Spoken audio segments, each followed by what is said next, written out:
Non c'è una diminuzione di clienti, però c'è una diminuzione di acquisto, nel senso comprano un po' meno, perché effettivamente dall'anno scorso a quest'anno la frutta e la verdura costa di più.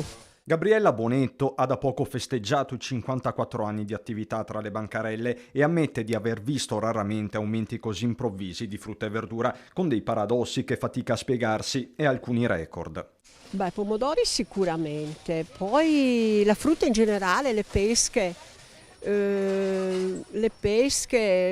banane no, che io a volte mi chiedo, ma vengono dalla Costa Rica, le Chiquita in particolare dalla Costa Rica e costano meno delle mele che vengono dal Trentino, cioè. La domanda a questo punto, anche tra gli addetti ai lavori, è principalmente una. Chi è che ci rimette? Il contadino ci rimette, perché alla fine chi vuole lavorare lavora, ma il contadino è quello che poi alla fine è quello che ci rimette di più, di fatica, di soldi, di tutto. Alla fine male che vada ci vai pari, io commerciante, il grossista magari ci guadagna ma non è che ci si arricchisce.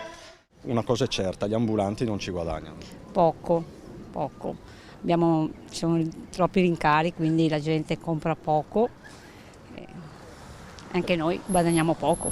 Dall'alto della sua esperienza Gabriella suggerisce una mossa all'esecutivo, la priorità è quella di frenare i prezzi. Il governo dovrebbe fare innanzitutto, che non ha mai fatto né con l'euro né con niente, un controllo veramente delle filiere, cioè da dove parte la merce a dove arriva, chi ci guadagna, perché ci guadagnano così tanto.